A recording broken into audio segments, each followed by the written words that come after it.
students, today we are going to start a new chapter, polynomials of class 10 mathematics.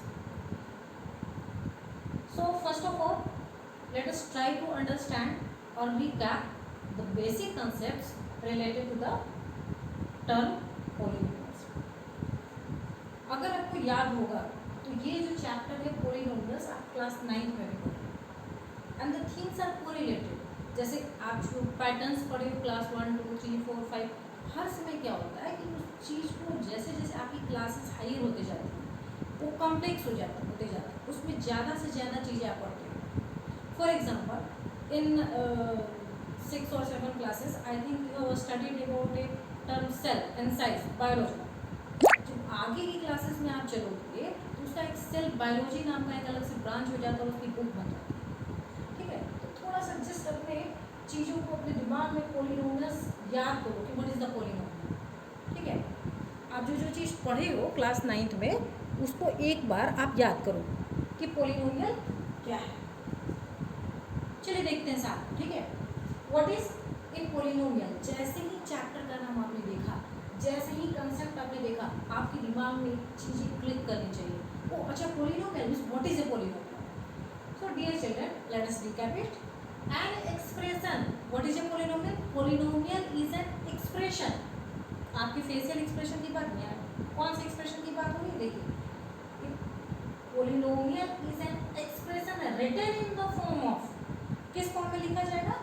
px is equal to a n into x raise to the power n plus a n minus one into x raise to the power n minus one plus आगे का terms आप लिख सकते हो a n minus two into x raise to the power n minus two. इसी तरीके से term चलते जाएंगी और फाइनली यहाँ पे क्या होगा, यहाँ बचेगा a one x raise to the power one plus a naught. अब देखो थोड़ी सी इस चीज़ को याद करने की जरूरत नहीं, समझते हैं कि आप पॉलिनोमियल का जनरल एक्सप्रेशन जो है आप लिख सकते हो. क्या करना है, देखिए ये जो आप देख रहे हो ना, a one a n minus one a one a naught, ये क्या है, कांस्टेंट टर्म्स है, रियल नंबर्स. ठीक है, तो यहाँ पे आप देखो पावर एन देख रहे हो, पहला तो एक्स है, वेरिएबल एक्स है, मतलब यहाँ पे जो एक्सप्रेशन लिखोगे हम वेरिएबल एक्स यूज करोगे. अगर वाई आपने लिखा होता तो y raise to the power n लिखते. ठीक है, यहाँ वेरिएबल एक्स आपने लिखा है तो यहाँ वेरिएबल आप एक्स लोगे. ठीक है, अब इसको लिखने के लिए याद नहीं करना है, समझना है. आप कभी भी लिख सकते हो, याद करोगे भूल जाओगे. ठीक है, तो एक्सप्रेशन को जब पॉलिनोमियल को हम जनरल एक्सप्रेशन लिख रहे हैं तो क्या करना है, पहले कांस्टेंट टर्म लिखे और ये बड़ा वाला, मतलब ये डिसेंडिंग ऑर्डर में, असेंडिंग ऑर्डर में भी लिख सकते थे, हमने अभी डिसेंडिंग ऑर्डर में लिखा. तो यहाँ पर एन है, ए एन है, एक्स का पावर भी एन है. ठीक है, अब एन में से आप वन घटाओ अगले टर्म, एन में से वन घटाओगे तो क्या होगा, ए एन माइनस वन होगा. तो जहाँ यहाँ देखो यहाँ पर एन था तो एक्स का पावर एन लिखा हमने, अगले टर्म में एन में से माइनस वन सब्ट्रैक्ट किया तो ये हो गया ए एन माइनस वन और एक्स का power n minus one plus इसके आगे क्या होगा, फिर इसमें माइनस वन करोगे तो क्या होगा, ए एन माइनस टू.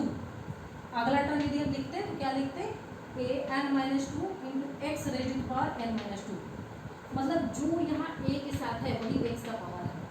ठीक है, ये इसी तरीके से चलते जाएगा. यहाँ सेकंड लास्ट टर्म क्या होगा, a one x raise to the power one, फिर ये और घट करके वन के बदले जीरो हो जाएगा और x raise to the power zero. देखो यहाँ पर आप ऐसे लिख सकते थे, यहाँ हमने लिखा नहीं, आप चाहो तो लिख सकते थे कि a naught into x raise to the power zero. आपने एक्सपोनेंट एंड पावर्स में पढ़ा है ना, any number raise to the power zero is equal to one. तो या तो आप लिखो a naught x raise to the power zero या ए नॉट बात बराबर, क्योंकि जैसे ही x raise to the power zero लिखोगे उसका वैल्यू वन हो जाएगा और ए नॉट से मल्टीप्लाई करोगे तो सेम रह जाएगा. सो this is the general form of polynomial. अब देखिए यहाँ पे जो चीज़ें हम क्या क्या हैं वो भी आपको मेंशन करना पड़ेगा.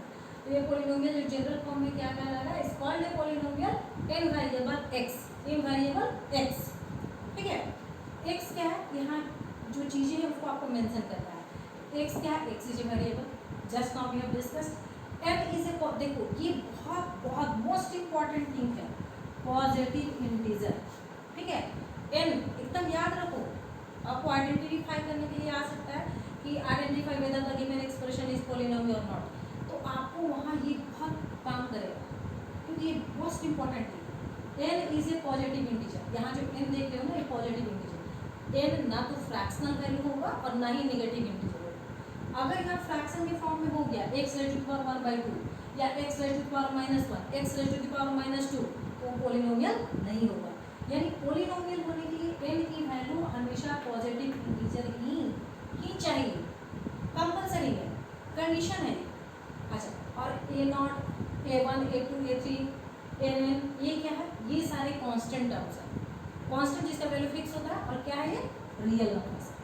रियल नंबर तो आप स्टार्टिंग में फर्स्ट चैप्टर में पढ़े हो ना, ठीक है, वेरी गुड। अब कुछ एग्जांपल्स देखते हैं। जैसे एक एग्जांपल हमने लिया कि px इज ए पॉलिनोमियल। आप यहाँ पे कोई भी आप देखो, जैसे ये क्वाड्रेटिक पॉलिनोमियल है, ठीक है। हमने क्या किया, 6x² + 23x + 10, कुछ भी आप फ्रेम कर सकते हो इस तरीके से, ठीक है। तो यहाँ पे एक हो गया, यहाँ पे देखिए इसकी वैल्यू कांस्टेंट यहाँ पर 6 है, यहाँ पे कांस्टेंट x² की कांस्टेंट क्या है, कोएफिशिएंट क्या है, 6 है। x की कोएफिशिएंट क्या है, 9 है। कांस्टेंट टर्म यहाँ पे जो इनके वेरिएबल के बाद बचा वो 9 बचा। फिर दूसरा इस तरीके से देख सकते हो, यहाँ पे आप देखो, यहाँ पे क्या है, इसका जो highest power of the variable था, वेरिएबल क्या था, x था, ठीक है। यहीं से चीज़ों को कोरिलेट करके आप आगे पढ़ते चलो, ठीक है, क्योंकि बेसिक चीज़ें आप पढ़ चुके हो, उसको जस्ट हम रिकैप कर रहे हैं, उसके आगे के क्वेश्चन आते हैं, ठीक है। तो यहाँ क्या था, x वेरिएबल था, और वेरिएबल का जो हाईएस्ट पावर है उसको क्या कहते हैं, डिग्री, राइट। अब देखिए x का पावर 2, x का पावर 1 और x का power 0, 9 can be written as 9 × x raised to the power 0। तो इसमें हाईएस्ट पावर क्या होगा, 2, 1 और 0, ऑफ कोर्स 2। इस पॉलिनोमियल px का जो डिग्री हो गया, इसका डिग्री क्या हो गया, 2, ठीक है। याद रखिए डिग्री क्या होगा, highest power of the variable. अब यहाँ देखिए qx, देखिए qx में 5x³ + 0x² + 0x + 7, ठीक है। अब वेरिएबल क्या है, x है, इसका हाईएस्ट पावर क्या है, 3 है, ठीक है। इसका डिग्री क्या हो गया, डिग्री क्या हो गया, 3 हो गया। आपके नीचे देखिए यहाँ पे क्या है, एक हमने पॉलिनोमियल लिया rx, पॉलिनोमियल है √5x²। हाँ देखिए ये इंटेंशनली मैंने लिया आपको एक्सप्लेन करने के लिए, ठीक है। यहाँ देखिए थोड़ा सा चीज़ों को बताने के लिए, ठीक है। √5x² + √7, ठीक है। अभी यहाँ पर जब हम डिस्कस कर रहे थे कि n का वैल्यू पॉजिटिव इंटीजर होना चाहिए, इंटीजर होना चाहिए। यहाँ पे देखिए √5 इंटीजर नहीं, हाँ कोएफिशिएंट जो कांस्टेंट टर्म है वो हो सकता है इरेशनल नंबर, रियल नंबर, क्योंकि आप यहाँ पढ़े थे ना कि जो ये कांस्टेंट टर्म से ये क्या है, रियल नंबर है।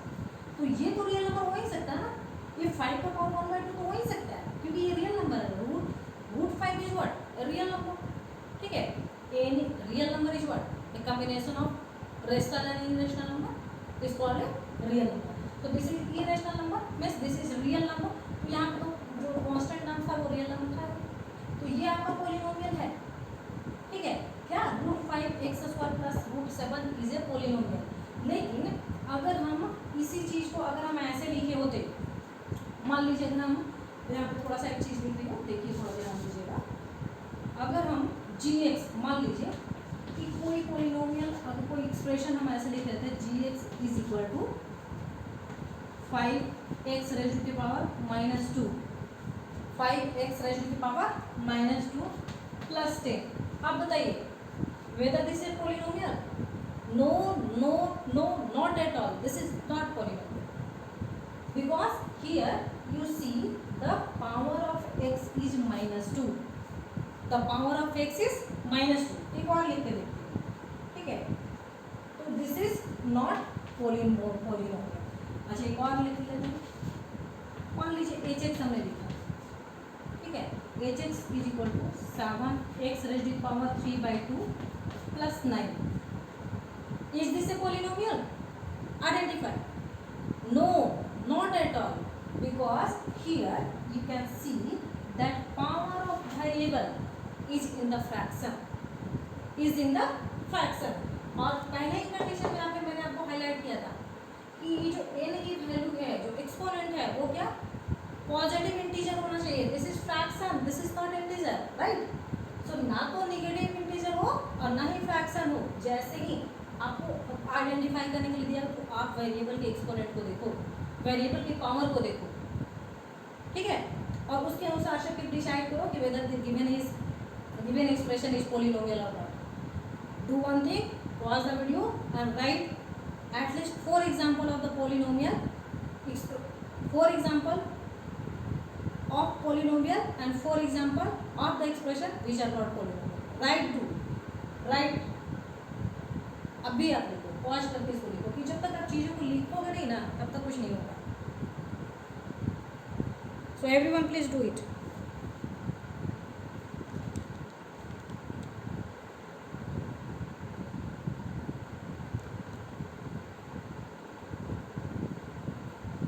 अच्छा, इसको थोड़ा इरेज करती हूँ, ठीक है, और आगे तो बहुत सारी चीज़ें हैं, जैसा कि हमने डिग्री देख लिया, पॉलिनोमियल किसे कहते हैं वो देख लिया, अब टाइप्स ऑफ पॉलिनोमियल भी हम देख सकते हैं, ठीक है। So let us see types of polynomial. Types of polynomials,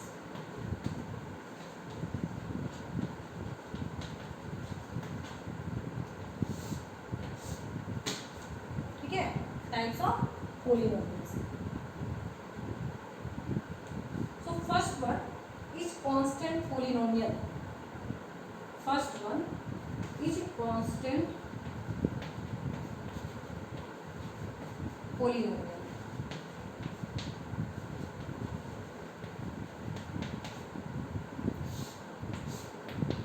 देखिए, जैसा कि आपको हेडिंग से पता चल रहा होगा, कांस्टेंट पॉलिनोमियल, तो कांस्टेंट पॉलिनोमियल किसको कहेंगे? जो कांस्टेंट है, कांस्टेंट नंबर है, तो उसका मतलब डिग्री क्या होगा? 0, क्योंकि कांस्टेंट जैसे 5, तो 5 को आप कैसे लिख सकते हो? 5 into x raise to the power 0, ठीक है। तो a polynomial of degree 0 is called a constant polynomial. Write down everyone, a polynomial, write down, a polynomial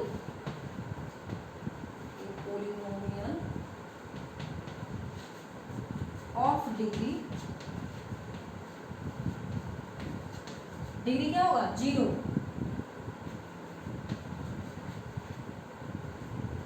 is called constant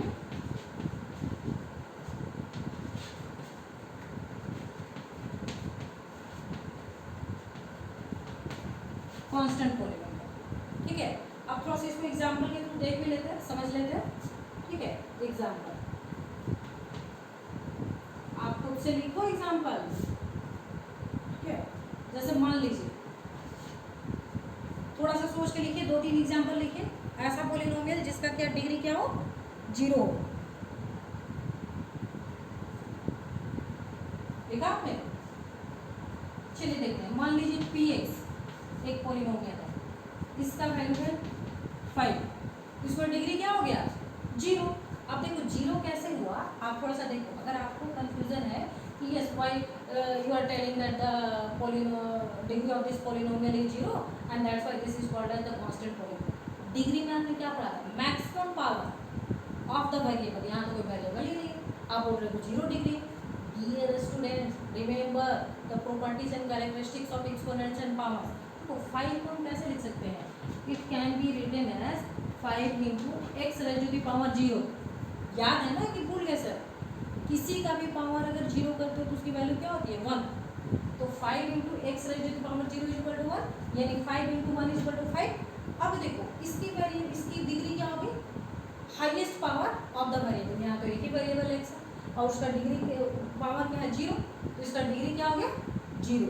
so this is example of constant polynomial. दूसरा ले लो, qx is equal to 23। ये भी कैसा polynomial है? Constant polynomial, because this can be written as 23 into x raise to the power 0। तो degree क्या हो गया? 0। उसी प्रकार से किसी भी नंबर को आप ले करके और कह सकते हो कि ये कांस्टेंट पॉलिनोमियल है, ठीक है। एक फ्रैक्शन में भी लेके देख सकते हो। मान लीजिए हमने rx लिया is equal to 3/5। This is also a constant polynomial. This can be written as 3/5 into x raise to power 0